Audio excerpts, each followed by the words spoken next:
It is Tuesday. It's a program. I got to tell you, as we do it live here, Merely Beau, the great Z, it's a bluebird. I'm disappointed in you. Why? What are you wearing on your lower half? Oh. I went You know shorts what? That's a demerit. for you. That's I a was demerit. like, we're going shorts. Yeah. The sun's out. It's going to hit 65, I think, this afternoon. Yeah. Let's go. So here's what happened. You're a busy man, Janitors though. makes it. It's fine. the reality of the circumstances. Yep. So I was out this morning dealing with the landscape project that will never end, and there's more hiccups. I'm sure.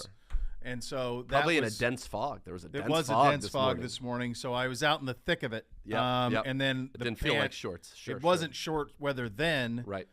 and then I have such a quick turnaround from noon to now that I didn't even the things that it wasn't on my list of things that had to To get. do. We had to Right, eat. that's We right. had to drive over. We have those things. So it was not. Things needed to happen. Right, sure. So it is a bad job out of me. I'm not going to deny it. I'm not That's going all to right. deny it. We love I'm not it, going to man. deny We it. love It's a bad job. It's a gorgeous day, and so we have that going for us, which is nice. I feel like the allergies are out, though. It's like It's on. My wife said this to me this morning. She said, I feel like I'm getting a little bit of nasal drip, and I said, well, welcome to the club. The whole world is right now, man. Like we've This got is where we live. that's Yeah, how I it's- woke up. That's yeah. literally. yeah I think I 70, had that same conversation with Miss K. 70 to it's 70, it's 38, it's snowing, there's pollen. It's a tough time. Cats This is and tough time. dogs. We got to get through it. We're gonna get tremendous wind tomorrow in the 70s. It sounds like so that should dry. No rain. I thought we're. I don't know. Have they Probably taken it that off the rains every day. forecast? For God's sakes. Yeah, 70% chance. Oh. No big deal. Which I now know means 70% of the people in the area We'll get rain. will get rain, potentially. Potentially. I don't know. It's I a don't know. play. I have to tell you, good luck to the Cavs tonight, by the way. Yeah. They're in Brooklyn. So you got that one at 7. A loss there would then mean the winner of Charlotte And Atlanta, who play Wednesday here, Yep. which would On be Friday. electric. Yep. I mean, that would be a Prayers win to in Brooklyn. It right would be now, Friday dude. night here. Friday night. Yeah. Friday night, same night, Guardians home opener. Lots going on downtown. I've Big night. I do another in my other job. The amount of demerits I have for calling them Indians are It's staggering. it stacks. Yeah. It's going to be really hard Yeah. to get that out of my head. Yes, absurd tragedy in Brooklyn today. Yeah, My God. we've been watching kind of the coverage of it. So far, they've said that they do not believe it's terrorist attack. I don't know what it is. How do you otherwise, define right? if that's it not? seems pretty bad, and the suspect is still at large. So Oh, really? yeah, Yeah. and they're I think still what looking for five dead, 10 in critical condition. Is that still the numbers? Or- up to 10 on the shooting. I don't know anything Like other bad. than that. And they don't have because the guy was wearing a gas. It's just very scary, like horror movie stuff. Yeah. What are we doing? I don't know. Very sad. Scary world, my friend. Certainly is that. So, as a awkward segue to something more lighthearted here in the Please. first segment of the show, one of my great pleasures in life is 9:30ish. Boys go to bed, and I don't have a show right now.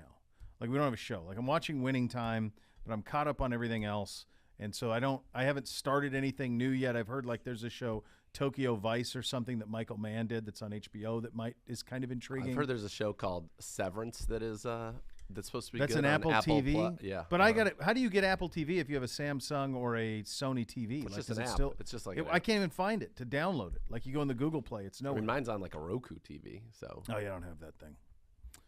Anyway, so yeah, I've heard that one's good. through the Xbox you could get it for sure. Well, that's probably what I would do. I'd have to do that. All right, so there are a couple of things Yeah, out there, but I yeah. haven't started anything. So one of the things that I enjoy doing is I'm still old school with the cable, and I like to flip around See what's on. and see what's on. Let's Sure. see what's out there. So you pop around. Sometimes you look for a movie with commercials. Sometimes you find one in the movie channels and you bounce around. So I had a great experience with this last week. It was the of going from Ocean's 11 to Ocean's 12 on like an AMC, and then love there it. was a Few Good Men was on like BBC. So then the commercials worked to where I was always in one of them, and that was pure joy. Beautiful. Last night it was Bueller and Footloose. Oh, Okay. I So don't know if I've Bueller ever seen all of Footloose. seems impossible of a man your age to not have seen Footloose, and Footloose was a movement. oh yeah. That's a big deal. That's shocking to me, I given walked the other way. that was both present their challenge. I mean, Footloose presents a lot of challenges. I think Ferris Bueller's probably flawless as a movie. And I wanted to run something by you guys because I was talking about this morning. Is Ferris Bueller the most likable, coolest high school character in film history? Nobody disliked him. Nobody except Ed Rooney and his sister, and he flips the sister by the end. So immediately what springs to mind is somebody that would perhaps be in contention, but he ran with his own clique. It wasn't the universal love that Ferris had. Yeah. Was Spicoli, who was Spicoli's, I mean, Spicoli saves Brooke Shields. Van Halen performs at the end for him. I mean, it's a lot. He flips the teacher. Oh, yeah, Mr. Hond. He's now on his side Aloha, at the end. Spicoli. Yeah, Aloha, he's for Mr. him. Hond. Yeah. He's kind of for him at Great the scene. end, but I don't know that he's as I mean, he's in the conversation. He's probably in the. His brother doesn't like him. I'll tell you that. The little brother. No, does not. No. No. That reeks of jealousy though. Probably Yeah. be easy to be jealous. Of course. Marty McFly's pretty good, except the McFly name, I think, It's mud. It's holding him down. It's mud. So post all the time travel, I could go Marty McFly. Teen Wolf, like, Okay, all right. Listen, Gibby. come on. First of all, Scott was not universally liked. He was a bit of a dork. Yeah. Okay, so let's start there. He had two friends, Boof and the dude who drove the van, Styles. That's it. No friends. Second of all, I think we kind of glaze over the fact that he's a wolf. He is a wolf. I mean, that's a bit of a problem. I think it's a much bigger problem than it's made it to be in the film. It's pretty well Pretty accepted. glossed over. just It's kinda like- yeah, he becomes a wolf. Cool. Okay, He's fine. good at basketball. It's great at The basketball. wolf can play. By the way, Mick from the opposing town, whose girlfriend he stole, who randomly decided she wanted to date a dog, that guy didn't like him at all. Not at all. There's not one adversary for Bueller other than Rooney. It's true. Now you want to go athletes, then Jesus Shuttlesworth and Lance Harbor and Yeah, athletes. There's a lot of them that are in the mix. No, but just like a dude. Just a dude, Bueller, I think, is the guy. Bueller and Spicoli are the, And we're talking that's high the duo. school, right? Yeah. Yeah, I mean Van Wilder's similar from a college perspective. that's a good And one. I was hadn't thinking Fat considered. Amy from Pitch Perfect. So I don't know that I've seen Yeah, that. but Van Wilder was like Van you Wilder have to is be the a man. Pied Piper type of a character That's where like right. everybody wants to follow you, which Everyone is just wants- Bueller. yes. And that's where Spicoli doesn't have that. Spicoli was like incredibly cool, but he Van ran in his Wilder. clique. Van Wilder, but that's college. But Van Wilder is He's that guy. He's the college and Bueller. probably cooler than Bueller, honestly. Well, there's a level to it because of the college aspect Sure. that he can do that Bueller can't. I mean, one's a family and one's Absolutely. the target audiences are very, very different. Have your kids seen Bueller? I don't know if we watched Bueller yet. I'm going to think run so. it out with my 10-year-old. It's perfectly appropriate, and I'm going to run it by him and see if it holds up. Well, yeah, other than the Graham, but it gets knocked out before. I heard that you were feeling ill. Headache, fever, and a chill. Yeah, you're right. That's she right. came to restore his pluck. Yes, but that doesn't. It doesn't. We don't finish. It We don't doesn't finish. reach culmination No. there. That's true. I was also reminded that much of my Which middle means he's school- pretty cool because somebody sent that to him too. That's Of like course. another feather in his cap. He's so many. He's His just ability abundant to feathers. shaking a baby now, shaking a baby. Yeah, Donka Twist Shane and- into Twist and Shout. Captivating the city of Chicago. The city loves him. The police department loved him. Our thoughts are with your son. He's a righteous dude. He's a righteous dude. I mean, they all like him. Yeah. Yeah, I think it's him. Much of my middle school repertoire was based on Bueller. Bueller. Yeah, a lot of my act was based on that. I tried some of his methods to get out of going to school. Like Yeah. lick the hands, clammy hand. Nothing worked in my household. I did get pretty good though at somehow getting the thermometer into my bathroom, and my sink ran really hot, and I could get it to it would go to 106, and then I was mercury, so then I have to shake it. But you have to be careful. You have to shake it down to Right. 100, but you can't go down you can't go too low, but you can't go too high because then you have Well, that's a one of doctor Bueller's situation. Yeah, that's one of But I Bueller's ethos. One of his credos is then you're in a hospital. You got I to be. got pretty good at it with my mom, but then my dad got wise to it and was like, the thermometer stays in my sight at all times. I definitely. That's good. I definitely use. Of course, Pedro would have that. Yeah. Because he did everything. He was There's just. no tricks that could be pulled on. He 'cause was had such done a them all. worthy adversary for you. And the thing I about think it he made was- you who you are. I think it allows for your cunning. But I wasn't an adversary. I was In his mind, you were. I was a great kid. Of course. I Didn't get into any trouble. Because I got of the all yoke that straight he put A's. you I under. was an athlete, but I was never like, I stuck in my house once. Right. Once, and he caught me. And, Once. And Pedro would say because of his yoke that you were under, that's why. That Yeah. discipline. When And I I came feel back, like they're still a little ongoing today. It's always they're there. always there. When I went to college, my first semester, I go to Emory, and like, when you go to college, dude, you're on your own. You're living, brother. That's it. Like, yeah, it's that's just an you. incredible thing. You only do whatever you want to do. Yeah. But And then I went. you have to come home to it. Well, I went to college. Fall break was, I was in Atlanta. Not that it's just this nonstop flight back to the Bay Area, but I was deemed too far to get a return ticket to come home. So fall break, I stayed out there. Yeah. So I didn't see my parents again until I came home for winter break. Mhm. And I had gotten straight A's. I handled my business. I was partying my face off, having the time of my life, no yoke. And I remember I came home and my dad's like, I went out with some of my friends and my dad's like, you got to be home by midnight. I'm like, it's over. I'm like, it's over. Like, I went to college. I was completely on my own. I did everything you guys could have wanted me to do. In fact, at the end of my first semester, I became an Emory scholar. I got like money. I was like, no. I've improved over. my standing, in fact. It's over. And that was it. It was over. He stood by it. Yeah. Not his house, his rules. Like at that point, he's like, okay. Yeah. Wow. Well, I tip my hat to Pedro there. Yeah. I like that. At least there was there was an acknowledgement of, all right, dude, Acknowledgement you of went out on achievement. your own as an handled your adult. business. Yeah, handled your Yeah. business, and now, Yeah. whatever. There was a lot of still minor things that were like my house, my rules, a ton, Of course. like yeah. chores and this and that, whatever. But curfew was no more. Now we're Because done. that used to be the biggest point of contention with us, is that there would always be like a curfew, but then I'd have my buddy Vince McCary, and we'd like come home and make my curfew because Vince didn't have a curfew, and then I'd be like, but I got to drive Vince home. And then he'd be Oh. like, no. Yeah. And then chaos would erupt and ensue, and all of the great things. It's great. So great. Yeah, I think that I definitely use the Bueller I like tactics. Bueller. I Yeah. think I used the Bueller tactics a couple of times on the get sick thing with the folks. The one thing I would say though sometimes about skipping out, like you really had to be smart about that, because in your mind you were going to create some sort of a Bueller situation, but that was never in play. And then the No. next day, like it all stacked on you. It did stack on you. I You had to a be pretty really good savvy with it. when I was a younger kid, and I would be able to get out every now and then. I'd get to watch. I would watch either Swiss Family Robinson or Blackbeard's Ghost, and I'd just get on the video games, and I'd just have like a video game day, and I'd be like, "It's great." Yeah, that's always strong if you can run that back. I was always worrisome of my because my dad could come in at any time. See, my dad was at school. Yeah, he's not punching was a at clock. school. Like at any point he could have come in from outside, and at any point, so I was kind of always on a swivel. And my mom had worked the graveyard shift, so she was often sleeping, in the Oh. in the day. So then I basically had, and then Yep, I'm not well. it's great. Yeah. Really, really good.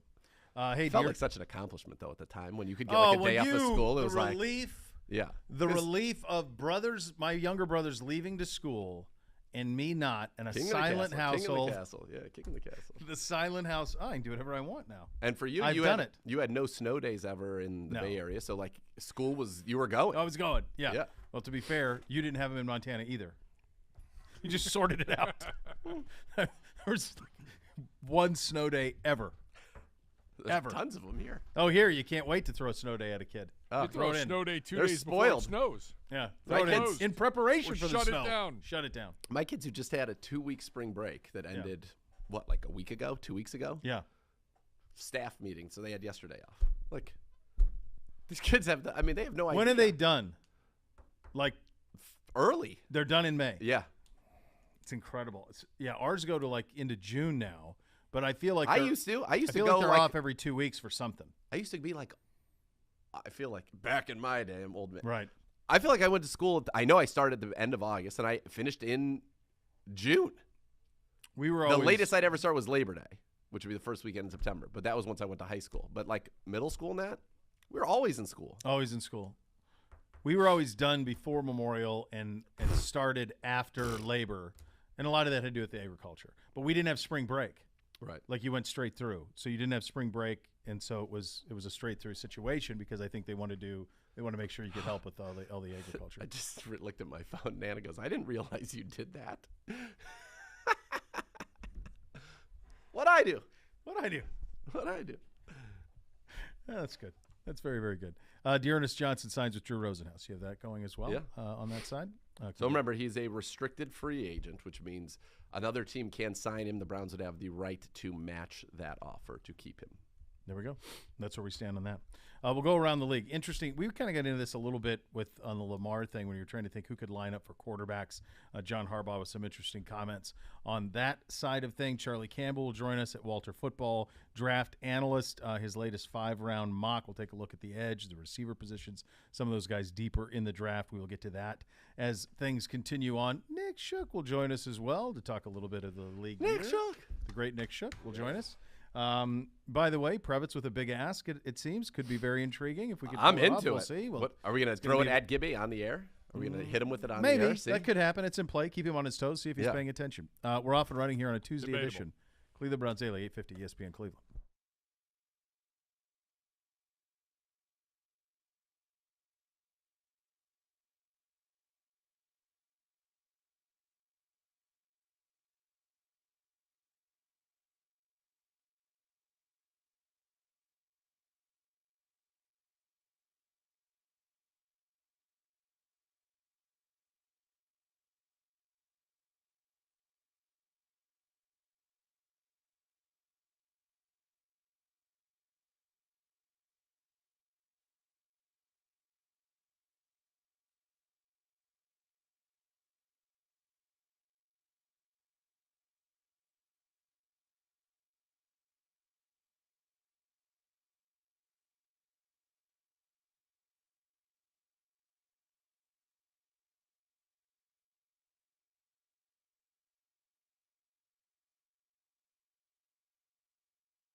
Beau here for Char Whiskey Bar and Grill in Rocky River. Enjoy over 300 whiskeys, craft cocktails paired with made-from-scratch menu items. Char will also be coming out with a new spring menu in a couple of weeks with new items on the brunch and main menus.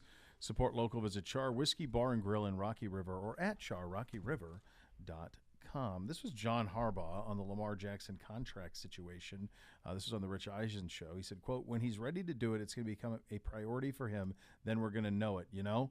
It doesn't have to be a priority for us right now. It's got to be a priority for both sides. We can do something or we can wait because we know it's going to get done and it's supposed to get done. Hey, when it's God's will and Lamar's will at the same time, it's all going to fit together. When you and I were looking at who was the team? Was it the Eagles? Eagles. When we were talking about the Eagles, like who's the guy that no one's talking about who could be available? The two guys we mentioned were Lamar and Kyler. Those are the two big-time quarterbacks who you feel like could be available that you're not considering right now, and even Kyler more than Lamar. But this Lamar stuff, and you've been bringing this up since the Combine, something's fishy. Something doesn't seem right. If I was a Ravens fan who wanted Lamar Jackson to be my franchise quarterback, I would not feel great right now.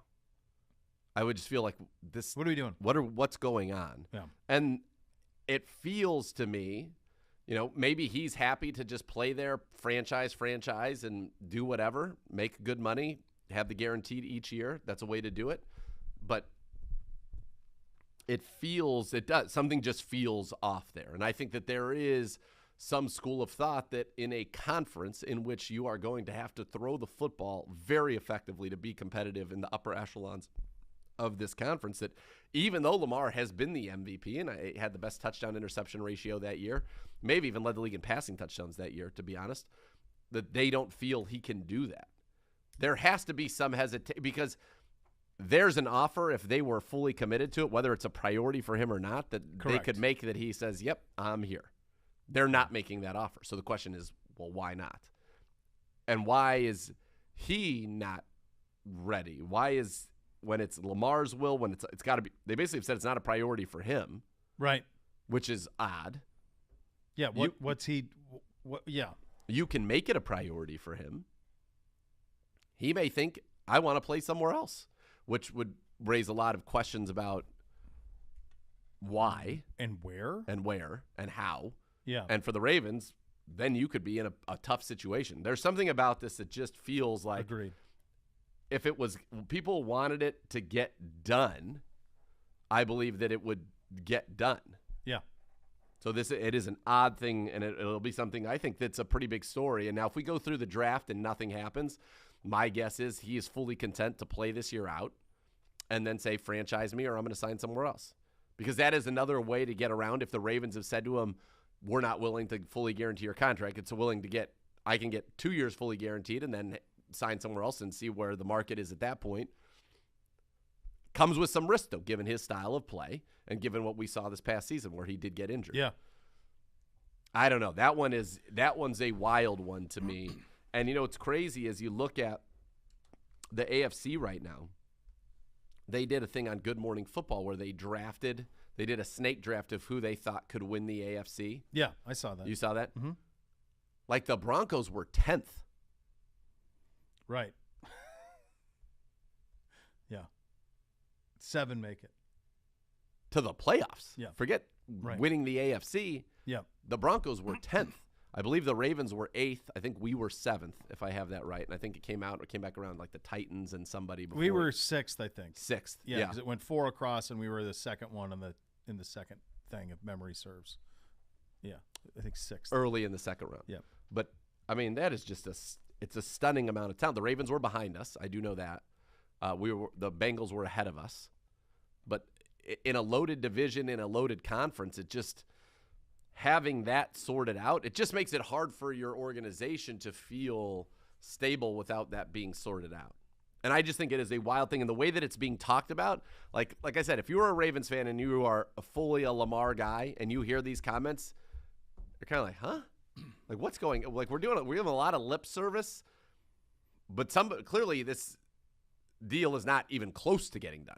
Well, it was going to be the most complicated extension anyway because of all of the factors you just outlined. It was going to be that anyway because the longevity of it all, the health of Lamar, and he's largely been healthy. I mean, in 19 and 20, he played 15 games. He started 15 games in both. Last year was the first year that he was really hurt and still played 12 games and went 7-5 in those starts. So last year was really the only year that he was hurt. But it's the other part of it too. In an era where you have got to throw the ball at a high efficiency, and the thing that you said, and it's the perfect way to say it. Can you throw when everybody knows you have to throw? Can you still throw? And if you can't, then you can't win at all. And Baltimore is an organization. They've won 2 Super Bowls. They're an organization that they're either that or they're not. Like, they're all in to be that. And if they feel like he can't be that, I don't think that they would be crazy about giving him a guaranteed bunch of money if they don't feel like he can do it. And that's where I think we are right now. That's where I think we are as well. And it's something that we've talked about. And I think I think us with the Deshaun deal probably only exacerbated it from their perspective, makes it even harder for them, because how do they put a true value on him? Like, if they were saying, okay, and I have no idea about this, but let's just spitball. All right, let's do a 4-year 150, 100 guaranteed or something like that. Probably 170, 180. Wherever it would be, fine. But 100 of it's guaranteed, and he's going, wait a second, Deshaun got 230. Guaranteed. Like, I want an MVP. I've been playing. I'd like a taste of that. So that's where this gets more complicated. I got news for you. There will be complications in Cincinnati with Joe Burrow, unless Joe decides to give them discounts, which he might. And they have an ability at least to have a multi-year plan for that. Correct. So they can do what they need to do as the Brown family to identify, put finances away or secure them for the purpose of that. The same will be true in Los Angeles with the Chargers. The Spanos family would be in a similar spot. Yes. So you could see this repeated throughout the league. But those two are 2 guys, and it's crazy to say, but because Burrow's missed an entire season already, or most of a season already. But there are guys who, theoretically, the way the game is officiated, will not take hits long-term very often. They'll take less and less. They'll be protected in the pocket. Lamar doesn't play that way. Right. It's almost like we're lucky from in terms of enjoying watching him play. We're lucky, and fans of the Ravens are lucky that he's played as much as he has with as much as he takes off. Yeah. It's pretty remarkable. And, I mean, he's done a remarkable job. I mean, I remember coming out of that Chargers playoff game, we didn't think there was going to be much to that offense next year, and he just went on and won the MVP. Yep. So, but last year you started to see teams identifying and saying, we are going to force you to throw it. That Miami game, I think, will stick with everybody for a long, long time. We are going to force you to throw it. We're going to blitz into your escape lanes, and we're going to make you make throws in man situations to moving targets, and that's something that he struggled to do. And that's the bottom line. Very understated. Nice quarter zip though. Nice quarter zip there. I was trying to get a read on those Air Max 90s, I believe. That's what it looked like. And it looked like they were. I think that's the off noir. How do you say it? Off white. No, NOI. Noir. Off noir. Yeah. Like a blue ink. Kind of like a Jacquard Noir. Jacquard Noir. I bet you rocked a lot of that. Did you rock that? Yeah. I did. What was your like first Black cologne? Panther. It works none of the time. 40% of the My first one, Polo Sport. It was a delight. Of course it was a delight. Obsession. Calvin Klein Obsession. Mine was Ralph Lauren Polo Sport. Nice blue bottle. The last time I wore cologne, by the way, I could say was probably maybe in college. Maybe I did. Yeah. Maybe. I don't mind. I don't believe if we go out to like a dinner with a bunch of people, I don't mind a light one press spritz walkthrough. Okay. Just so that there's a little something. Just a little something. I like to throw my natural musk. Your musk. Out there. Yeah, exactly. You and McConaughey, that's how he rolls. No, absolutely. No deodorant. No. I deodorize. No deodorant and no natural musk. No artificial musks. Let the record state, we do not roll the same way. I do. You do deodorant. wear the deodorant. Right. I always told my wife Gillette Cool Wave Gel, antiperspirant and deodorant one. He was the only one who could get away with that in the history of the world. Like there's one dude who could get away with that. I don't know. Like, and I find that Miss K, whereas she goes through whatever she's into from the perfume standpoint, and she always smells great. I just feel like I want to. I don't know. I don't. Because maybe I associate it with high school and like. It's just been so long for me. I'll tell you, there was a Burberry touch stretch I had in my 20s that I was into. Doug Schicchetti, who was as cool as his name would lead you to believe, was a cousin of my best friend, and he put us onto Obsession. And we thought, God, that guy gets so many chicks. Like, if he's doing it, it feels like that makes sense that I should wear Obsession, too. The second one that I had, which was after Polo Sport, because it was a Polo Sport and then into Cool Water. Cool Water. My brother was a Cool Water guy. Had a little Cool Water. Cool Water. Yeah. Cool Water. Yeah, my brother. You felt confident when you went out in some Cool Water. Of course you did. cologne. Yeah. Oh, yeah. My brother made was it a big into Cool some Water rap guy. songs. Yeah, that was it. All right, coming up next, Charlie Campbell will join us, draft We're analyst. so old, by the way. So old. So old. Cool Water, Bolo Sport, Bueller, Dracar Noir. all of these things. It's fantastic. Like, do you think those are? Do they still exist? Cologne? Those Or like colognes. Those still exist. Dracar Noir, Polo Sport, and Cool Water are still out Oh there. yeah, I'm sure Polo Sport Yes. is. I'm sure. Wow. I'm sure Obsession is. That feels like a lock. That would still be Yeah. all the Calvin Klein, the Eternity, Yeah. all that Oh, stuff sure, would sure. all be It still in exists. the mix. I feel like all those would be in the mix. Yep. Cool Water was by what? Davidoff. Davidoff. We got a Yeah. guest, like a minute ago. Yeah. Oh, sorry. Charlie Campbell. Up He's coming. next. Cleveland Browns Daily 850 We'll see what ESPN. clone he Cleveland. wears.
A lot of bad advice out there about gambling, from secret methods to picking lottery numbers to betting big when you're on a roll. The miss can lose you money, keep you in a lot of trouble. So before you wager, find out what's real and what isn't at keepitfunohio.com. Let's head out on the hotline for a visit with Charlie Campbell, draft analyst at Walter Football. Before we get into all the football, Charlie, what was your first cologne as a kid? Was there one that jumps out? Pardon? I broke up there just a second. The question was worthy of breaking up. We were just having a conversation on the show here about our first colognes that we wore. For example, Calvin Klein Obsession, Cool Water was thrown around. Polo Dracoir, Sport. Noir, Polo Sport. What was yours? Do you remember? I believe it was Cool Water on my own. I think my grandparents got me a Brooks Brothers one when I was in high school, but I think the first one I bought on my own was Cool Water. So. A Brooks Brothers cologne. That had to have a real some wooded That elements. really had to be an elegant. Yeah. God, that's Rich strong, mahogany. Charlie. Yeah, so I think they had better taste than I did. Oh, Cool Water was great. No, I think you did just fine for yourself. That's did a a great win, job. Charlie. All right, before we get into the specifics of this, and we'll focus on kind of our needs and where you have us going in this thing. From your perspective, when you're putting together a 5-round mock, is your attitude, this is what I would do at this spot, or is your attitude towards it, this is what I think they will do in this spot?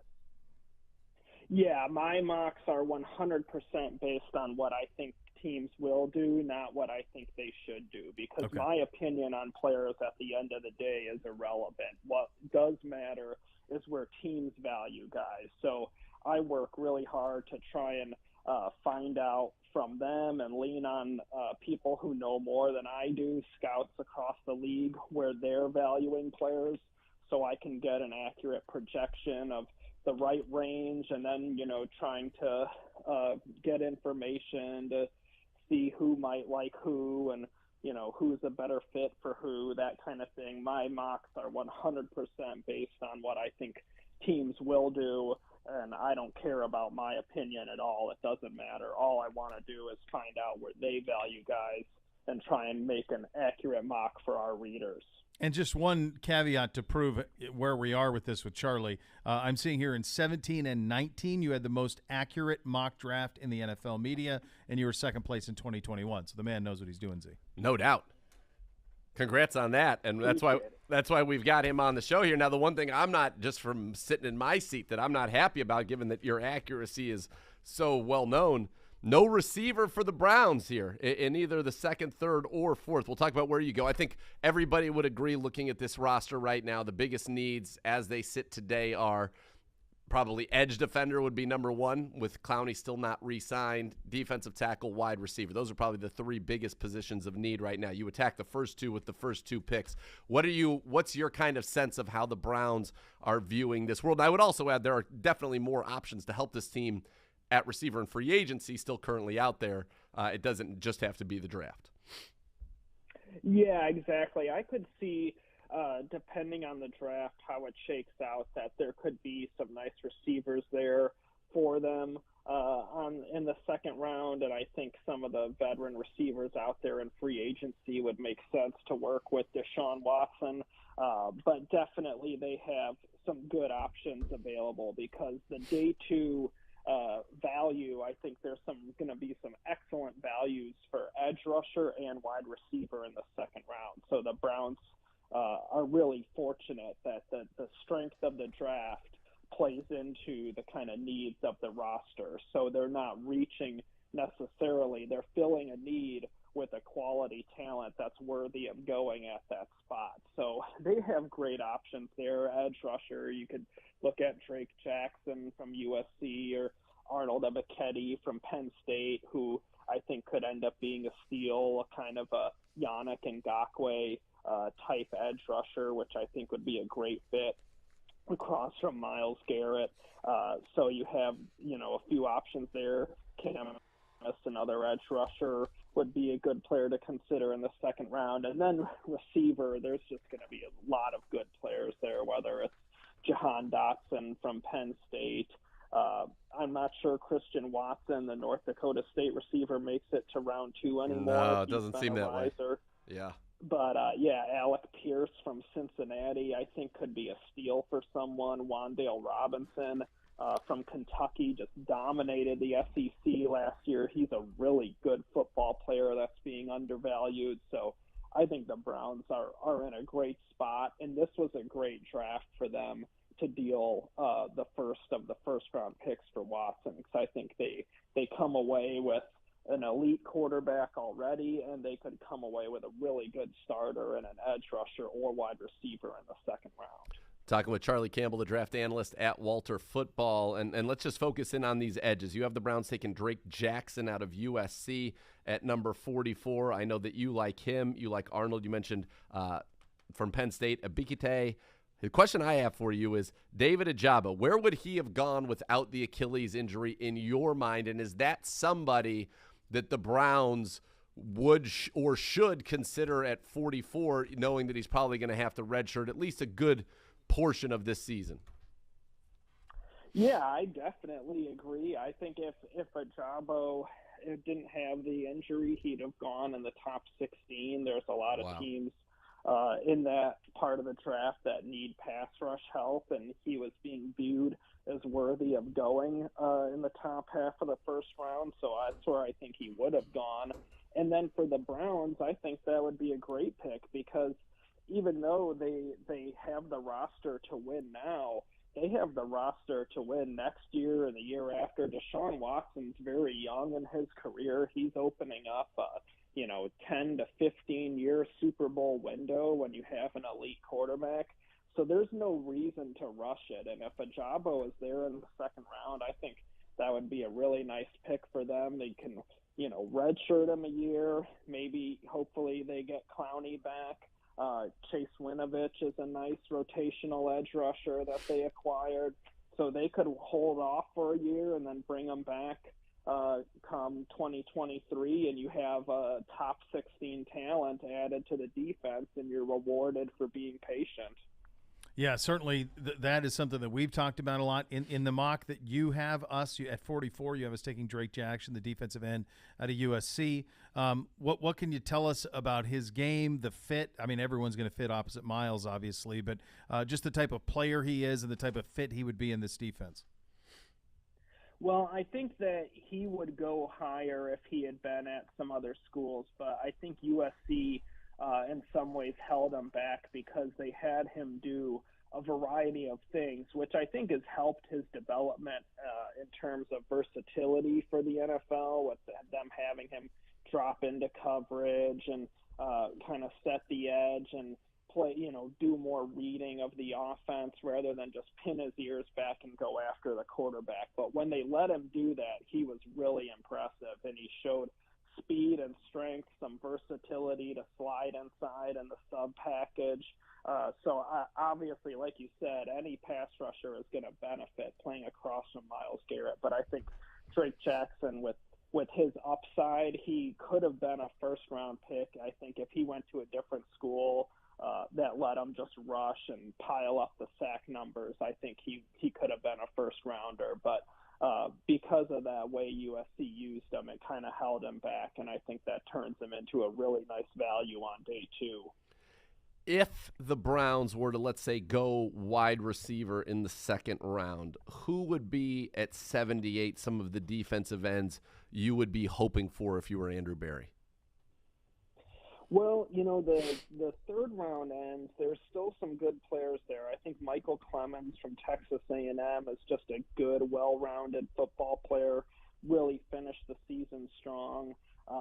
Might not be the flashiest of athlete, but he's just a well-rounded football player that plays the run well and can contribute in the pass rush as well. So he would definitely be a player that I would keep an eye on. I think Nick Bonito from Oklahoma, he's smaller, more of kind of a linebacker, defensive end tweener. So he would really be a DPR, designated pass rusher in the sub package, where you bring him in and just let him hunt the quarterback. And he's super slippery and fast off the edge, undersized guy, but definitely has natural pass rush ability to him. So if you had more of a solid base end, I think that a player like Bonito would be a really nice fit for the rotation as far as bringing in some heat in the sub package. And adding another speed rusher across from Garrett. Charlie Campbell, our guest draft analyst at Walter Football. In the third round, you have us going defensive tackle, Perrion Winfrey out of Oklahoma. You can talk about him specifically, but also just that position. Is there a name that if he were to drop, and Nathan, I pretty strongly receiver D end at 44 feels like the way that it is, and then from that point on, we'll see. We know that there is a need at defensive tackle. Is there a name at D tackle that if somehow they were to drop to 44 would be too good to pass up? And then if it is the third round, obviously you like Winfrey. Who else? Yeah, well, I think Devontae Wyatt is a name to keep an eye on. You know, he had a really good combine, showed off a great skill set. So he definitely could go in the first round and had a good senior year at Georgia. But some teams aren't as enamored with him in terms of baggage that comes with him. So, you know, when I've heard that with certain players, and then they sometimes are kind of a surprising drop because that wasn't well known beforehand. So Wyatt would be a player to keep an eye on there, and I think he could go he could easily go in the 20 to 35 section, but it's not out of the realm of possibility that he'd slip into the 40s, given that some teams aren't as comfortable with him and the personality front. And then in the third round, I think Winfrey would be an excellent pick as an interior pass rusher. Needs to get stronger and tougher against the run. But in the third round, you expect to get some players that need development in certain parts of their skill set and as players. So you're not going to get a perfect specimen in the third round to plug and start. But Winfrey would be a really nice interior pass rusher that they could work with as a run defender, and he has the skill set to potentially become a 3-down starter. And then, otherwise, this isn't a great draft for interior defensive line, but Neil Farrell from LSU could give them more of that bigger-bodied run stuffer, a guy that can eat up blockers and kind of help free up the linebackers to run and chase. And they have a guy that can play some 3 technique in Jordan Elliott. So a nose tackle like Farrell could be worthy of consideration as well. I want to ask you real quickly about one edge whose name just keeps popping up, and I keep seeing him compared to Emmanuel Ogbah, who was drafted at a time when Andrew Berry was here with the Browns, so they liked him. Josh Pascal from Kentucky. What's kind of the range where you expect him to go? It's just a name I've seen a lot lately.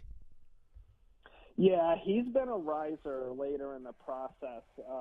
He kind of, I think, in the beginning was a little bit overlooked because he has a bit of a tweener body type in terms of a end tackle kind of player, but he is just such a hard-nosed football player and a natural football player. If you watch a lot of SEC football like I do, of course, he's been a real presence the past few years. No one-year wonder with him. He's tough at the line of scrimmage, plays his tail off, is tough against the run. Even though he's not the biggest of guys, he holds his ground well, and he shows some wiggle and quickness to cause some disruption and get some pressure.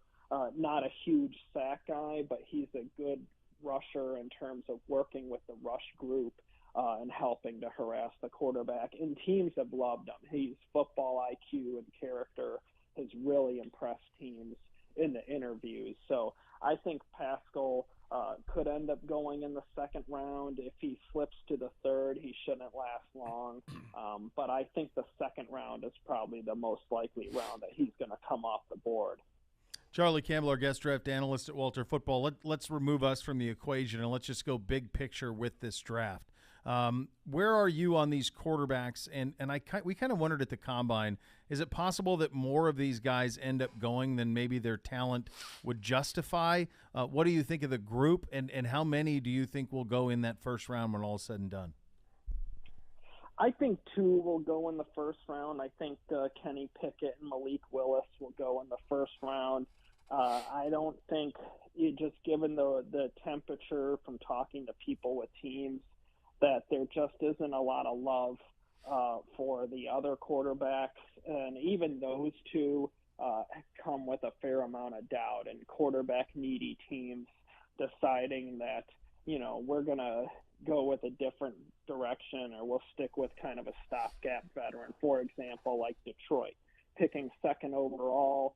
Obviously, Jared Goff probably isn't a Super Bowl championship caliber quarterback, but they're sticking with him over taking Pickett or Willis because they're just not in love with those guys. And I think that's a real prevalent feeling around the league. So you never know. I mean, I know some teams had a 4th-round grade on Christian Ponder, and the Vikings took him 12th overall, and other teams had, E.J. Manuel buried, and the Bills took him in the top half of the first round. So, the old adage of it only takes one is always so true.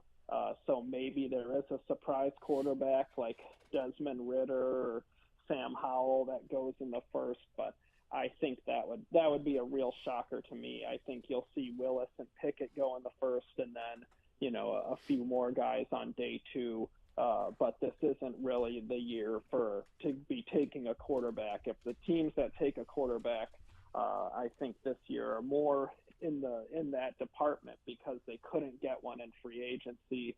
The teams that lost out on Deshaun, Carolina, for example, losing out on Stafford, and then Deshaun Watson. Now they're kind of boxed into a corner there. So the teams that really went after it, whether it was the Colts, the Browns, the Broncos, they really were aggressive, and now they're sitting in a better position. Leave you with this one. If you go defensive end first, who would be a 3rd-round receiver that you would be psyched about for the Browns to pair with Deshaun Watson? Well, Calvin Austin, the speedster from Memphis, I think could go 2nd, 3rd round. I would be really excited to see him with Deshaun Watson. That guy is just a bolt of lightning on the football field, just so fast. And I think across the field from Amari Cooper, he'd be a great fit. And Deshaun throws a great deep ball. The accuracy on his deep ball is phenomenal. So, a guy like Austin, I think, could mimic some of the big plays he had downfield with Will Fuller in Houston. And then a Cooper could do a lot more of what they did with DeAndre Hopkins. So Austin definitely jumps out at me. Alec Pierce from Cincinnati, I've had some scouts say reminds them of Jordy Nelson coming out of Kansas State. He's big and fast. I think he's being overlooked a little bit, but if you look at not only what he did at Cincinnati, but then at the Combine when he's about 6'2", 6'3", 200 pounds and runs like a 4.4 flat, the skill set is there, and he was a really good receiver for Desmond Ridder. So I would be so psyched for the Browns if they were able to land Austin or Alec Pierce there and at pick 78. Charlie, great stuff, man. Awesome. Thank you for your time today. Appreciate it. Thanks for having me. Great talking with you guys. All right, that's Charlie Campbell, draft analyst at Walter Football. OBM, Ohio Business Machine, preferred copier provider of your Cleveland Browns. They have all the X's and O's for your office. I encourage you to give them a call at 216-485-2000 or visit ohiobusinessmachines.com. We will go around the league and take a look at what could be our number 4 draft need coming up in the second hour of the program. You're listening to Cleveland Browns Daily on 850 ESPN Cleveland.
Rumpke Waste Recycling, family owned and operated. Whether you join them as a customer or as an employee, you'll become part of the family. Visit rumpke.com to learn more. You told me in the break that you have a quote that you want to read for me, or something has come across your attention span that might need to be brought to mind. I just thought you'd get a kick out of it. I guess they're doing the Jags have reported they have a new coach, so they're one of the teams that have reported.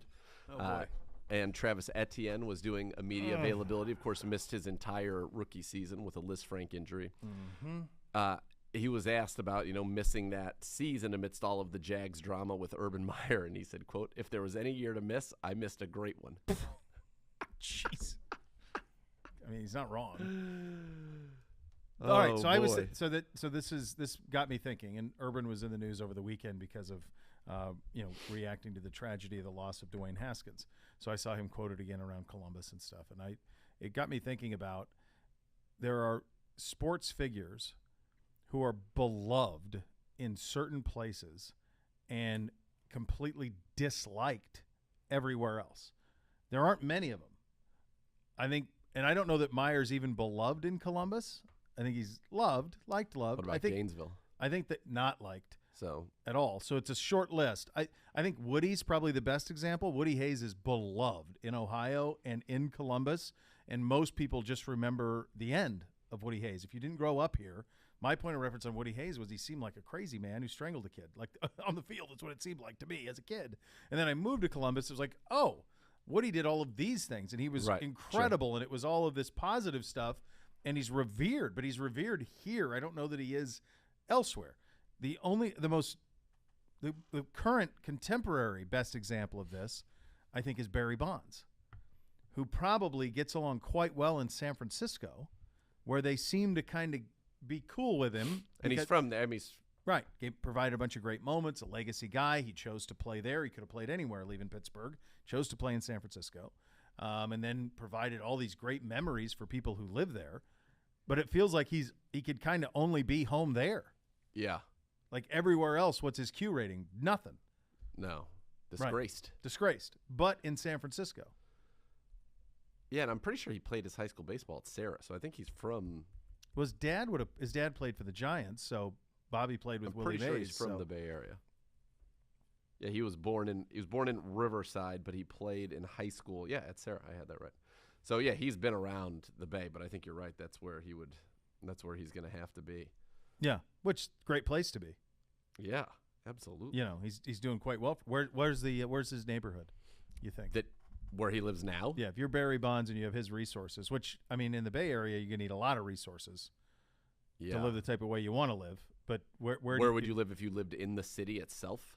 Yeah, well, Baker's Beach, which is like where you live in some of the mansions, Twin Peaks, I guess. Or my guess is he lives in Marin County. You live in Marin County. Is that north or south? That's over. South is San Jose, not south, so north. So is it across like Golden Gate? Yeah. Like Sausalito? Yeah. I like a Sausalito. Sausalito is great. Had a fantastic lunch there. Sausalito, then you get down into Montecito, all the Itos. All the Itos are wins. You never have a bad Ito in California. We were engaged in wine country. And on the way to wine country, we had a nice little lunch in Sausalito that I remember quite well. No boredom in wine country. No, God, you're thriving. Just thriving. It's as big a thrive as ever. I mean, really is. That's the place. Like, if I ever, Mama, I made it.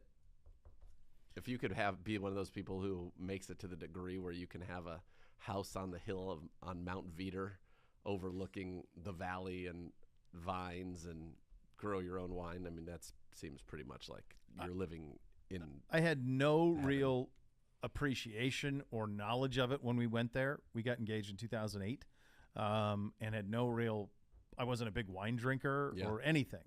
And you grew up so close. I know. Sad. I never took the short drive, 2-hour drive north. Yeah. But when we were there, I said that to my wife. I said, like, if something were ever to align to where you had do whatever the heck you want, that's where you go. This is where you go. There's no doubt. Like, just the air, the skies, it's just flawless. The food. It's heaven on earth. I mean, it is. It's pretty good. And California's got 3 of those. They've got that place.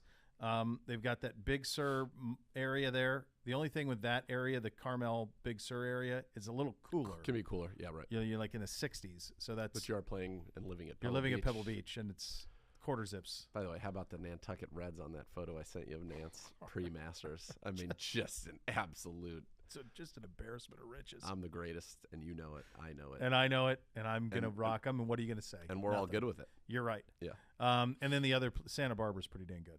It's a pretty good spot. That Santa Barbara Montecito area is a win. Santa Barbara's great. They do well for themselves in the California. Yeah. Do you want to do a couple of these football things, or do you want me to hit you with one other sports observation? You can go one more observation, then we'll get into football. Then we'll get into football? Yeah. All right. Stephen Kwan, the Guardians guy who hits every time. Is it like 690? Something like this? Well, they already said on Barstool he's probably the best baseball player ever. He might be. Yeah, he might be. So I was looking into him this morning, and this is novice baseball, and this isn't necessarily meant to get into a baseball conversation at all. In fact, it's not. I was trying to think of who are people who burst on the scene out of nowhere, and in some cases, Fernando gone. Valenzuela. No question. That's a great one. But was he? I don't remember. Was it known that he was going to be good? No, it was not. Fernando Mania. Came out. I remember the Mania, but I couldn't remember. Like, was he like a prospect that people thought would be good, but not? Not like that. Not like how he was. And that's probably the best example. Jeremy Lin. Jeremy Lin was the first one that I thought of. Linsanity. Linsanity was wild. Came out of nowhere. It was like a month stretch with the Knicks where he hit like 50 everything. a game. He hit everything. It felt like he hit game winners. Carmelo was on that team. He was jealous of it. Like, it was a weird dynamic, but he like owned Manhattan for a month and a half. Yeah. Yeah. The other one I thought of from a baseball standpoint, and I should have gone to Fernando, but I missed that one, was Yasiel Puig. Yasiel Puig was shot out of a cannon. There was a crazy story about he was smuggled from Cuba into Mexico and hidden and then brought up and then just went lights out for the Dodgers. Like, hit 480, hit a home run almost like – felt like every other day he was hitting a home run. And he had this physical part to his game that was almost Bo Jackson-esque. There aren't many examples of football. But then he, like, fizzled, right? He did, but he ended up doing he's a 280 hitter career. Okay. He's a 280 career hitter, like 132 home runs. Like, I think what happened with him, and he had a stint here, I think what ended up happening with him was like, you know, like with a lot of these guys, like the pain in the neck became a little bit more than the talent. Yeah. You know, the off-field stuff. I got an eyelash in my eye. It's killing me. I know. It's driving me nuts. But, yeah, those are the guys. Is there anybody else I'm missing? Is there a football guy who did that? Who burst and then was extinguished? He was kind of a comet? You can make the case Peyton Hillis. There's a great one. Yeah. That's a great one. That. No, that's a great one. That's out of nowhere. Yeah. That was out of nowhere. Cover of Madden and gone. Won me a fantasy title. Yeah. I remember picking him up on the wire. Gone very quickly. Yeah. That's a great one. It's a good job out of you. Priest Holmes for like a little bit more longevity, but when you go back, like it was really 3 years. But he was for 3 years. He was like the best player in football for 3 years. And then gone. I've got a list here. Okay. Let me scroll through. Buster Douglas. Yes, Yes, boxing's no. hard It's because a little different one, because it's a one hit. That's a one hit. He's really a one hit wonder. And I love Buster and I've gotten to know him through the years. Great human. Yeah, I mean it's one of the biggest upsets in the history of sports. Don Makowski. the Magic The Man. Magic Man. Yeah. That one season in Green Bay with Sterling Sharp. Dana Barros. I feel like he languished think in the that's league big for a enough. while. No, that wasn't. It wasn't big enough. quite as big a splash, I don't know. No. Go, I mean, Troll Davis came out of nowhere. Yep. I don't know if this one counts or not. Brady Anderson. That He was had That one was steroid monster induced. Him and Brett Boone, like they both had Anderson hit the 50 home run 50. season. Yeah, and Brett Boone had a year when he hit like 350, 48 home runs, 150 some RBI. and I'm pretty sure Brady Anderson's best before that was like maybe 20.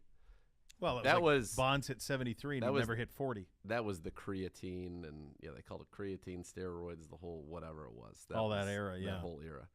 He went, so the year where you're talking about when he hit 50, the year before that, the 3 years prior, he combined to hit 41. The 3 years prior, he combined to hit 41, and then he hits 50. The 2 years immediately after that, he hits a combined 36. Wow. That's Icky crazy. Woods. There's a good one. I like Icky. I knew that there was one here in that Denver offense with Shanahan. Olandis Gary. Yep. 1,200 yards, 7 scores. But he didn't even reach His though. next best season was 384 yards and 2 touchdowns. Mike Anderson would be. I mean, there was a while where Denver Some of that was just like producing. that was just the Shanahan thing. Yeah. Like it didn't matter. Their offensive line was so good that it kind of didn't matter who it was. NFL-wise, Scott Mitchell, Yep. Detroit Lions, got a nice But was payday. Scott Mitchell ever good in the NFL? Was good enough to get a big contract. Some of that was like that kind of happened with Matt Flynn too, though. Like he had like one game. start, and then that got him paid, and then Russ beat him out, and the rest is history. Now, see, in '95, Detroit Lions Scott Mitchell torched the NFL, setting franchise records for passing yards, 4,338, and touchdowns, 32, Okay. while throwing just 12 INTs. I mean, yeah, he was the backup to Marino, and at that point, like everyone was trying to find the, it was like the Steve Young, Steve Bono thing, find the backup to the great quarterback who'd been groomed. The same thing happened in Green Bay with like Mark Brunell. He was a backup. Like everybody just wanted somebody who was in that system who was groomed right. So there's a couple. The Quan thing was that he comes out of nowhere. Like there was no, not to say that it's not sustainable, but like in any way, shape, or form. The Barstool article said he surpassed 3,000 hits in his 8th season. That's pretty good. Gabe Warner tweets at the show from earlier, our conversation. Yep. Fellas, currently on a bus full of 8th graders on the way to D.C. God bless you, Gabe. Gabe. There's Godspeed. Hope you brought a flask. Your cologne takes hit close. Also reminds me of my 8th grade experience. In 8th grade, my parents got me a Calvin Klein cologne sampler. Yeah. Loved Do you it. think that was all of our parents and aunts and uncles and grandparents just saying, look, you guys stink and you don't shower enough and we got to cover it up, man? I don't know. Because there was a big thing. Is that still a thing? Like, do 8th grade kids rock cologne like we did? It was, I don't know if they do. I just think it was the thing, and they were always the gift box. It was just an easy holiday box gift. You could go buy it like Because remember, Drug Mart. you would walk into the stores back then. Yeah, you'd walk in. And they would be right there, and it'd be like, oh, this is a nice thing for little Tommy. Yeah. He might enjoy this. And He's so that's he's what a it man was. now. Yeah. All right. Very good. By the way, one other development here from Rap Sheet in the last 25 minutes. Former Chiefs pass rusher Melvin Ingram visiting the Dolphins today. He played very well for the Chiefs down the stretch. It's crazy to me that it did not work out at all for him with the Pittsburgh Steelers. Because remember, they just I think they cut him and he went to the Chiefs. Seems like it, yeah. At the mid part of the season, and he was very, very good. By the way, I was just looking this up about Fernando Valenzuela. So he began his baseball career with the Guanajuato Tuzos of the Mexican Central League. He was 5-6 with a 2.2 ERA. The following year, it was absorbed in the expanded Mexican League, elevating the 18-year-old to the AAA level. He pitched for the Leones de Yucatan that year, went 10-12 with a 2.49 ERA. Number of MLB teams scouted Venezuela during this time. The Dodgers had a guy there, and they signed him. They bought out his contract on July 6, 1979 for $120K. So he wasn't like drafted. He was discovered, old school scouting, goes to the Dodgers, started off at the high A level, the Lodi Dodgers, moves up quickly, ends up getting called up at the end of 80, pitches 17 and a half, 2/3 scoreless innings at the end of his rookie season. And then the next year he was named the opening day starter as a rookie after Jerry Royce was injured 24 hours before his scheduled start, and Bert Hooton was not ready to fill in, shut them out, and then all of a sudden he started the season 8-0, 5 shutouts, ERA of .5, and Fernando Mania was born. So great 30 for 30 on that. totally out of nowhere. Yeah. Yeah. Great 30 for 30 on And he that. always looked up. That was probably the best. Yeah. That's probably the best example of it, of that type of circumstance happening. All right, we'll go around the league. Couple of notes here. We'll get to that coming up next. Nick Shook coming up at the bottom of the hour. You listen to Cleveland Browns Daily on 850 ESPN Cleveland.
Your business is shopping for an enterprise operating systems partner, but you don't know where to begin. Beau here for my friends at EOX Vantage. They're data scientists who also are business operations experts. Your EOX Vantage team not only builds and installs your system, they act as an ongoing tech support, so you're hiring a continuous improvement and support system. EOX Vantage is not tied to any single brand or hardware or software, so you're getting a truly customized purpose-built solution along with a partner that answers only to you. And EOX Vantage does not outsource. All the operational expertise, proprietary solutions, and tech support come from one unified partner. See how companies have profited from hiring one fully objective operating systems partner at EOXVantage.com. Couple of things. I saw this about the Garoppolo thing. There's a CBS Sports report, and certainly Baker would apply to this as well in terms of landing spots for quarterbacks. And I think one thing that could happen, and one thing to watch for in the draft here is once that draft is completed, if there is a run on quarterbacks that happens in the first round, or if you are, let's just say, in the most likely place for this would be Carolina. If you are Carolina and there's a guy you like, I believe they pick at 6. There's a guy you like at 6 that is off the board. So let's say they love Malik Willis, but let's say somebody went and got him. Which would be aggressive. Which would be quite aggressive. Yeah. But let's say that happened. Then I think Carolina, with year 4 of Matt Rule, having missed on Stafford and having missed on Watson, I do not think that they would just say, hey, Sam Darnold, let's give it another go. I don't. I Agreed. think that would be a team that would be aggressive for Garoppolo or Baker should the draft not fall the way that they want it to. I agree with that wholeheartedly, and I do think that we are getting near the point where we're going to see some action, on that front. And Jason Lockenfor reported yesterday that, he doesn't think this Baker situation will go on much longer because he doesn't think that, the Browns want it to go on much longer, and neither does Baker, and that they're going to be able to, figure this out. And I think the Browns have still a roster in which there are clear needs, and we'll talk about those in a second, but there are also positions of great strength. And so I think the Browns do have some flexibility if they want to explore, creative moves or perhaps bigger packages to make a move that could net assets or players or all of the above. I don't know that it's necessary that it's got to be Baker in one deal. It could be a bigger deal than that, and I don't know what that would be, but that's something I think that we'll see as the draft gets closer. I think the draft the draft or immediately in the wake of the draft, to your point, are the most obvious times to have a deal be made. Absolutely. And then today, the congressional hearings in D.C. in regard to the Washington football team and their owner, Dan Snyder, and Warren Sharp doing a pretty good job of chronicling everything that happened here. And we'd been wondering if there was anything that could happen that would force Dan Snyder to sell, knowing that none of the owners want any part of setting that precedent. They want no part of it. But it did happen in the NBA with Donald Sterling, and it may happen with Dan Snyder, and maybe this is the final straw here. Warren Sharp chronicling this on his Twitter. So in this report, into the investigation of Dan Snyder, he raised prices and categorized surplus revenue as bogus licensing fees related to concerts and college football games to prevent sharing with other owners. Yeah, that seems like a pretty big deal. Yeah. Included in that, he also took affordable general admission tickets and then sold in bulk to third-party brokers. He told fans that tickets are sold out. Then they tell fans they had no other option to attend, either join 160,000K waitlist or buy a premium ticket. It's a 20-page doc from the Committee of Oversight and Reform that is now made public. And if you mentioned this, I apologize. I No, it's didn't okay. hear it, but the $5 million in refundable deposits from season ticket holders that they withheld? Oh, I did not read that part. There's a lot to this, There's so a I lot. missed that. Yeah. Wow. That's the Athletic headline. The Commanders and owner Daniel Snyder allegedly withheld up to $5 million in refundable deposits from season ticket holders, according to a letter from Congress to the FTC. They also hid money that was supposed to be shared among NFL owners, and then, to your point, the tickets where they said it was sold out and forced people to join wait lists or buy these premium seats. Yeah, I mean, this one is I feel like this is going to have to be – it feels like this might be where it's going to have to be dealt with. It appears that he was running 2 sets of books. This is a quote. there are a set of books that kept internally shown to Mr. Sider and his inner circle maybe that shows what we actually did, which would include the juice. Not great. Not great. No. Not great. No. I'll tell you what, if somebody does that and they force sale of that, if I were the person buying that team, I would rebrand them the Washington Red Hogs tomorrow. Same. And I would make movement to move the stadium back to DC. I don't even, that's tricky, I'm sure. But you do those two things and away you go. Away you go. Yeah. I'm with you. Get rid of the nickname. Just but get out of feels that like stadium. too much. I don't care what you do. Stadium's garbage. Well, that predated him. Jack Kent Cooke Yep. built that stadium. But he did stuff out there like where you couldn't park if you parked somewhere other than their stadium and paid their fees, you couldn't get all of that stuff. So there's, it's brutal. It's brutal across the board. How much can a league withstand from an ownership standpoint before it says enough? It's enough. That's it. And it feels like we're there with him, with this stuff going public. So we will see about that. The great Nick Shook joining us coming up next. You'll listen to Cleveland Browns Daily on 850 ESPN Cleveland.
Authority could give your bathroom the bathroom of your dreams. A spa-like feel. It can happen in about a day for you with my friends at the Bath Authority. And a fraction of the cost of the competitors. The Bath Authority, it's our area's premier bath and shower remodeler, expert factory-trained installers. If you call right now, you get $500 off your next custom bath or shower remodel. That number is 216-220-8399, or go to thebathauthority.com. It's where affordability meets quality. Guys, they have the largest selection of bath projects. They're all made in the United States. Change your bathroom from outdated to outstanding. Acrylic tubs insulate. They keep that heat in. Tub to shower conversion. Superior products. Expert installers. $500 off right now. 216-220-8399, or go to thebathauthority.com. With that, we head on the hotline for our good buddy Nick Shook. He joins us, NFL.com. Hey, buddy, before we get into all the football, what was your first cologne as a kid? Oh, yeah. This is a good one for Shook. Calvin Klein 1. Wow, CK1. one. So forward. You could wear it. Your girlfriend could wear Anybody it. could wear Everybody it. could wear it. Incredible marketing campaign. Kind of a frosted glass container on that, Shooky. Mm-hmm. Oh, yeah. Did you ever wear that with a significant other so that when, like, they knew, oh, here comes the Shooks coming to town? Like, when you just walked in, both smelling, yeah. No, You could? no, That's what it was made for. The fragrance it's always been mine and mine alone. Oh. My own Yeah. And to this day, trademark. Oh, yeah. to this Still day, rocking it. Bravo. Yeah. I'll occasionally use a little YSL or I like Chanel Blue, man. I first smelled Chanel Blue when I was like 19. I was like, that smells good just every once in a blue moon. Sure. Wow. cultured man. He I is love that. I do sophisticated. love that about Shades you. of God burgundy. bless you. Yeah. It really is. It's spectacular. God bless you, man. How you been? Hey, we were talking. This has been as quiet a 2 weeks as we can remember. There's just been nothing. League. I mean, a little stuff here and there. There's big business stuff, right, Shook? Like this Daniel Snyder stuff that kind of dropped today. This is, just continues to add to the list of things with him. But business, in terms of free agency and that stuff, has been pretty quiet for the last 10 days. What do you think the reason for that is? I can tell you that I've never felt more thankful for things slowing down after the first month of the Was offseason insane. that we went with. I think, I also think it's just phases. I think we go through cycles where the first phase of free agency was crazy, and it was even crazier because of trades. And then once the quarterback carousel started to slow down and the dust kind of settled, teams were left to, kind of maybe discuss a little bit with some of those veteran guys who are out there on the market who may or may not have much of a market or much demand, kind of waiting them out, I think, and also just looking toward the draft. And like the Calais Campbell thing happened, and that made a lot of sense.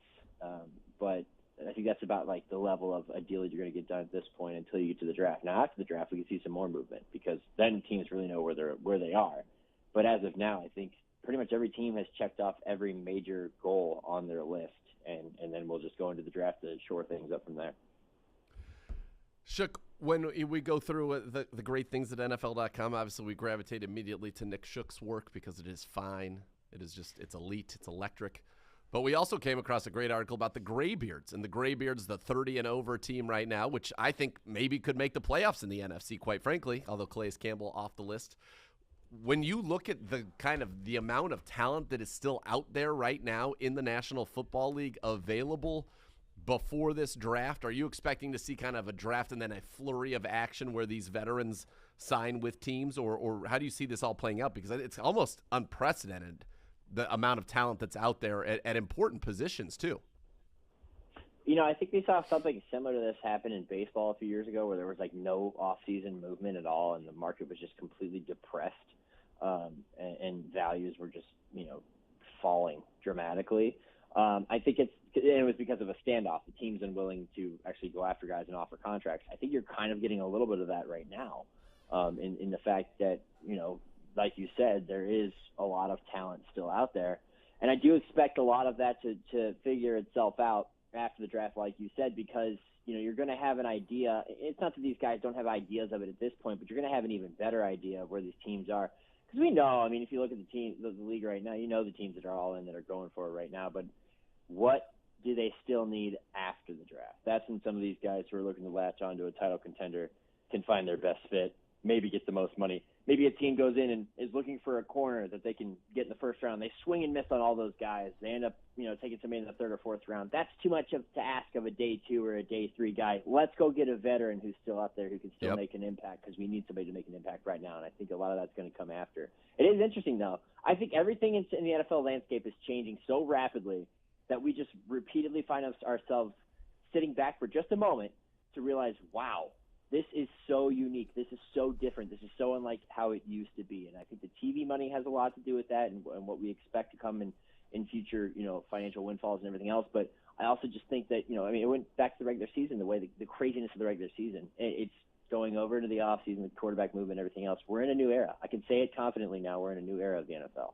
We are, and part of the era is that of player empowerment and quarterbacks demanding out and moving, and the Browns obviously get Deshaun Watson. We'll talk about that in a second. Russell Wilson goes to Denver. But, we talked earlier today about some of the comments coming out of Baltimore on Lamar Jackson. It just – if I was a fan of the Ravens and a Lamar Jackson fan and wanted him to be their quarterback, it just feels like something weird's going on there. What do you make of what's going on with the Ravens and Lamar Jackson?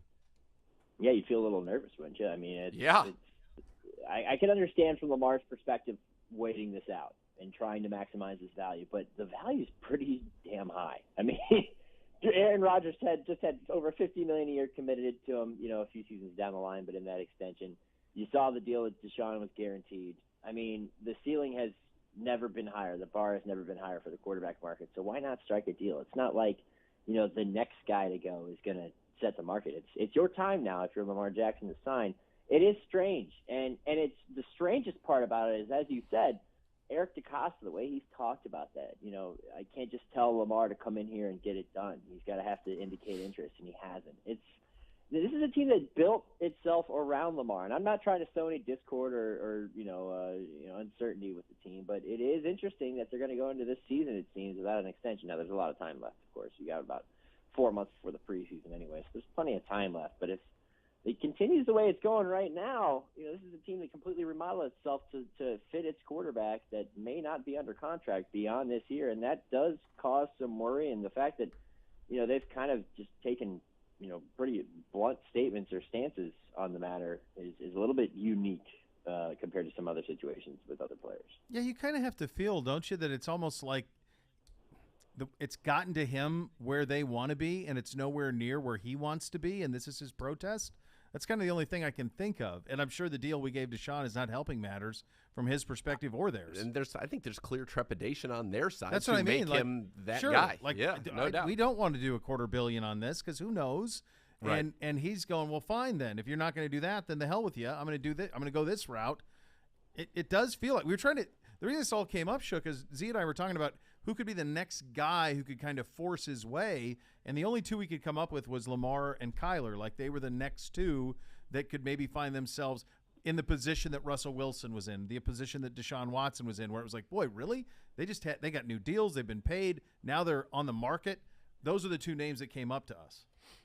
Those are two eerily similar situations too, because trepidation on his part, but also I think from an organizational perspective, because let's not forget, we aren't too far removed from the Ravens going 14-2 and then getting bounced in the playoffs. Yeah. And then the next year winning the playoff game, then getting bounced in the next round. There might be a question of how far can he take us? Now, he's an electrifying player. I'll never dispute that. But there's been a bit of a playbook that's been put out, especially when they've been in adverse situations health-wise, to shut him down. The Miami Dolphins did it last year, and a lot of teams deployed that against them from there on out. So the question is what is their ceiling? And the reason it's similar to Kyler Murray is Kyler Murray is a great regular season player for the most part if he's healthy, but when things get tough, he has not proven to this point that he's resilient enough to lead his team to victory through the adversity. So the question there is, what is the ceiling with him as well? They're both electric, dynamic players.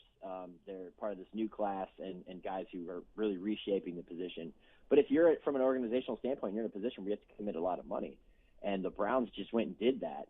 I don't know if I'd feel 100% confident to commit that much money to those guys. If you have those questions. And, I think it's also really – I wasn't surprised at all to hear that it was Steve Bisciotti, the owner of the Ravens, the one that was kind of talking publicly about the effects of the Deshaun Watson deal. Sure. And and guaranteeing that money because, of course, he is an owner of a team that's going to have to make a decision on a quarterback. So, of course, it's going to immediately affect him. Now, down the road, we're going to see the salary cap continue to increase. It's not going to look like that much money down the road. It's going to be, the annual average per year salary is going to be pretty affordable on Watson's contract, but I think other teams don't want to be the next team to follow that right now. No, you're right. Talking with Nick Shook. And, Nick, let's talk about Watson. Your reaction when you found out, where were you, how'd you find out, and then all the range of thoughts. And there's a lot to it, right? There's the football component. There's the non-football component. Just kind of walk us through your thoughts. I was in my home office just working away, and the news came down, and I was stunned because, the day before he'd been they were out running. And that also happened to be the week of St. Patrick's Day, and the vibe in Cleveland was one of a little bit of despair about the quarterback situation because they'd struck out on Watson. Baker, they burned the bridge with Baker. They had nowhere to go. So for them to essentially do a 180 and land him from a football perspective, it's a major win. Now, we'll see what happens in terms of any potential discipline from the league and games missed and, via suspension. We'll see what happens. That stuff remains. And you're right, the off-field stuff is a lot to unpack as well. From a strictly football perspective, it's a huge addition. It's massive. It's franchise changing. I think we all understand that. We'll see, what continues off the field and what comes of that. The fact that, he's not, multiple grand juries declined to indict him on the allegations. I thought that was semi-significant. I also wouldn't discount, what those who have alleged, I wouldn't discount their statements either. You just kind of have to let that all play out and see where it goes. But yeah, from a football perspective, it's massive, and I'm sure Browns fans can't wait to watch him play football for them whenever that does happen. It kind of goes back to that. You said in one of your earlier comments, but we were talking about the AFC, and you said, I don't recall so many teams going for it. Nathan and I were doing the math. It feels like there's 8 teams in the AFC alone that if you were to ask them, do you consider yourself a Super Bowl contender, their answer would be yes. And it felt like there were 13 teams in the AFC that if you said, are you a playoff contender, they would say yes. Of course, I went to state school, Nick, so I'm not great at math, but if 7 make the playoffs. Hey, me too. You too. That's a lot out. I don't know that we've ever seen anything like this. No, we haven't, but I also think it's indicative of the new landscape. I think this is maybe not necessarily the norm, but this is actually not the first fully guaranteed contract for a quarterback. It's just the first fully guaranteed contract of this magnitude. Kirk Cousins set that mark in Minnesota, which a lot of people were like, wow, that's insane, and it worked out fine for them. Now, of course, it's more money to Deshaun Watson over a longer term, but let's also look back at the fact that Kirk Cousins got an extension with the Vikings. So I don't think it's the worst move for the Browns. If that's what it took to get the deal done and Watson ends up being the guy he was in Houston, I mean, it's all going to be worth it for them in the end in terms of, production at the position. Because if you look at the Browns, I mean, you guys know this very well, but if you look at the Browns in history, they've had, 2 quarterbacks that have maybe 3. We'll go with 3. With that type of name recognition, you start with Otto Graham, you go to Brian Sipe, and then you go to Bernie Kosar. Bernie Kosar last played when my dad was in, his mid to late 20s and then was going on to tell me the stories about the drive and the fumble and all the craziness, the wild card game in '86 against the Jets, how people were trying to fight their way back into the stadium. That was a long time ago, okay? Yes, it was. It's about time that they have a franchise-changing quarterback, so I think it's totally worth it if you get that production. Yeah, I mean, I spent a couple hours earlier, I think it was late last week, watching Watson tape. I mean, he is simply phenomenal. We're working on a project that I think Browns fans will certainly be interested in the near term. But, yeah, this gives you an opportunity to have a guy that when everybody knows you have to throw it, that can still execute and throw the football and be effective for your team. And I think that really is when you're in a conference that's got Mahomes and that's got Josh Allen and Herbert and Russell Wilson and Joe Burrow, that's what you need to be able to compete, I think, at the highest levels of this conference. And Deshaun Watson certainly gives you that.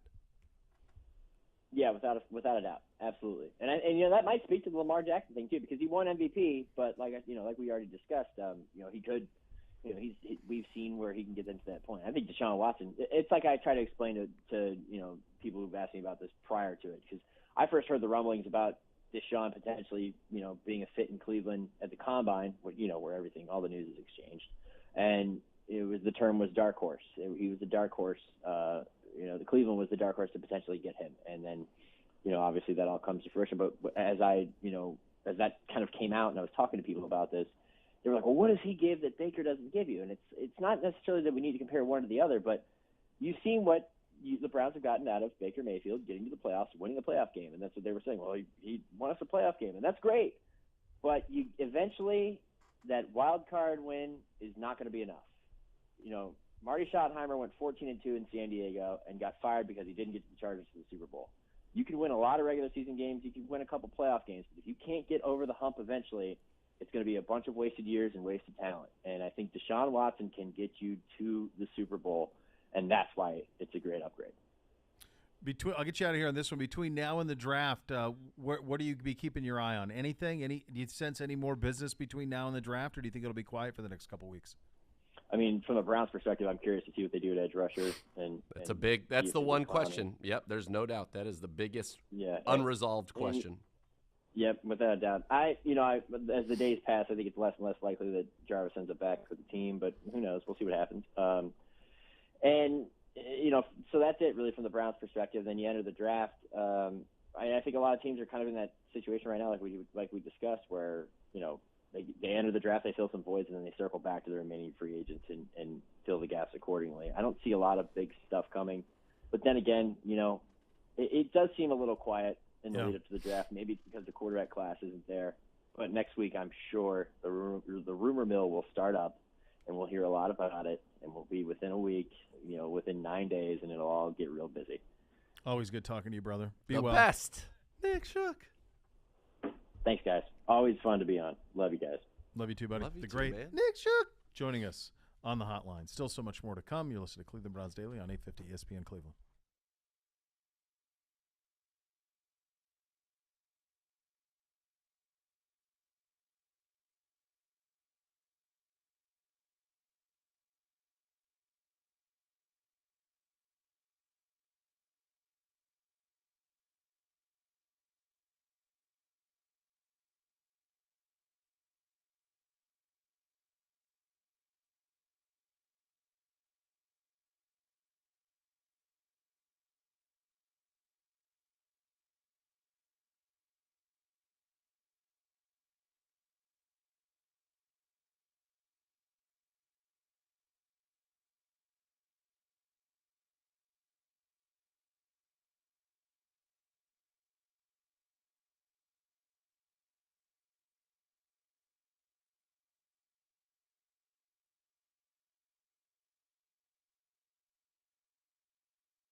Should we hit Gibbe with our? Sorry, that I'm just bringing it back like the old days. Yeah, go. No. Welcome back to Cleveland Browns Daily. Nathan Zegura, Beau Bishop. Gibbe's Sure. gonna have to I edit remember that my first welcome. microphone. I learned how to talk into it. There and it is. yell There it and is. I was scream ready into for it. But it's great. Should we Tell hit, him what's been offered.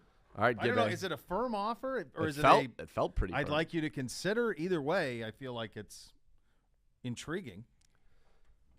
Gibbe, what would you say, given that Cleveland Browns Daily is the only radio show in the world emanating from a studio that was christened by the Secretary of the Navy? What would you say about doing a Cleveland Browns Daily episode live from the flight deck of a naval aircraft carrier in May?